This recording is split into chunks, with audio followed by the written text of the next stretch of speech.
boards get really overwhelmed when they start thinking about how they're going to look for their next CEO. And I have a tool for you, and I wish I would have actually made this tool, but it was actually made by a gentleman named David Herdlinker. It's called the KASH Box, KASH, which means knowledge, attitudes, skills, and habits. And one of the things that's really powerful here is that you can ask your board or a committee of the board to actually brainstorm for 15 minutes or 30 minutes the cash box of the CEO that your organization needs next. That means you can pull from things that are working well within the current CEO or think about the future and some of the newer skills or knowledge that the next CEO is going to have to have. So let me walk through quickly, and there's a download here on the page that you can access. So K is the knowledge. This is actually the hard knowledge. This is the education somebody's gone through, the technical knowledge that they have.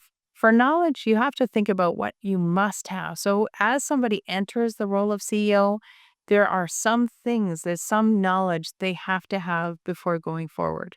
So if you're in a specialized industry, maybe your CEO needs to be knowledgeable about that specialized industry. If you're in a not-for-profit, for example, maybe your CEO needs to understand the not-for-profit space.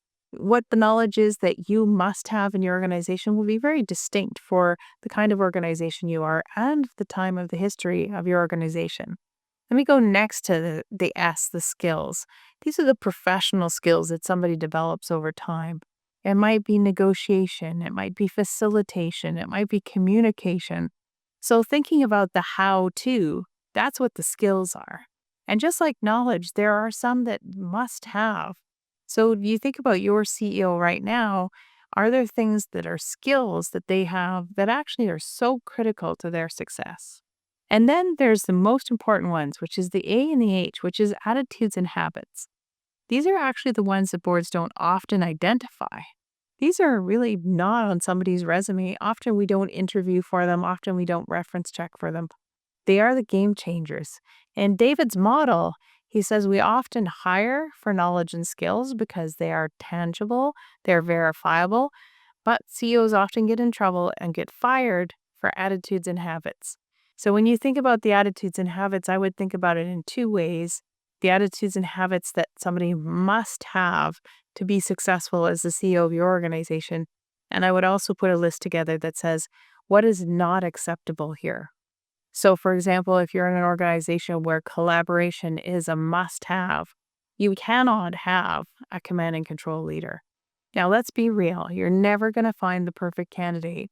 So when you have your cash box clearly laid out, you can now take an individual candidate's biography, resume, their interview, can you match them up and see how close are we to our ideal cash box? And for the things that are not ideally matched, what would the learning curve or the developmental journey be for that candidate? Sometimes you can see so clearly that they can overcome something that they don't know or they don't know how to do. And sometimes that gap is just too big and they are not the right fit for you right now. Once the board has their picture, they can always ask the current CEO and the executive team and even external people how they are reacting to that cash box. So you have confidence in your cash box long before you put it into a job description and start searching for your next leader.